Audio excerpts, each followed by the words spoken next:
fingers and taking them right down. So this is helping to relax the scalp, which then helps to relax the face. If we hold tension in our face, this is when we tend to create the lines. So this is helping to relax the scalp area. It's also helping to bring blood flow to that area, which can help with hair growth, as we're stimulating the follicles by just bringing the blood flow to the surface of the skin.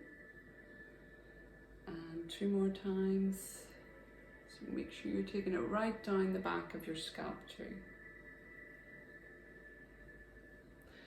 Then we're going to get our fists, and you're just going to pummel your head. Again, this is helping blood flow come to the area and release tension.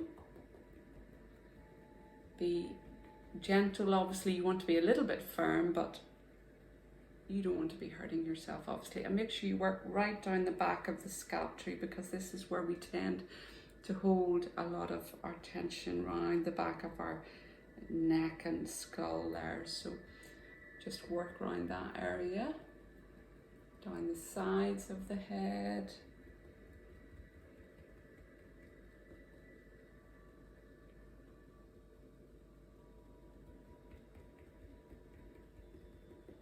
And obviously it gives us a bit of a bad hair days, but not to worry. So bring your hands down, and then the last one we're going to do is we're going to work our fingers into the scalp.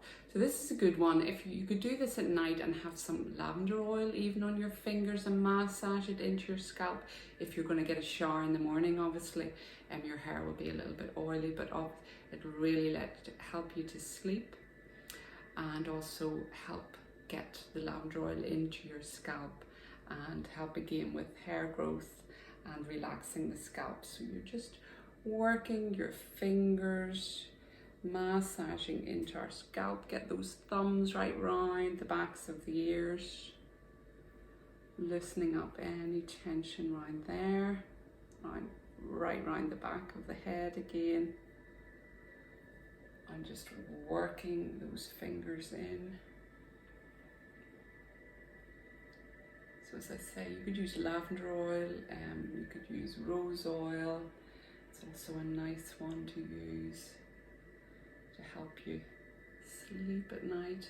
Rose is a bit more uplifting, but so maybe keep it to the lavender oil.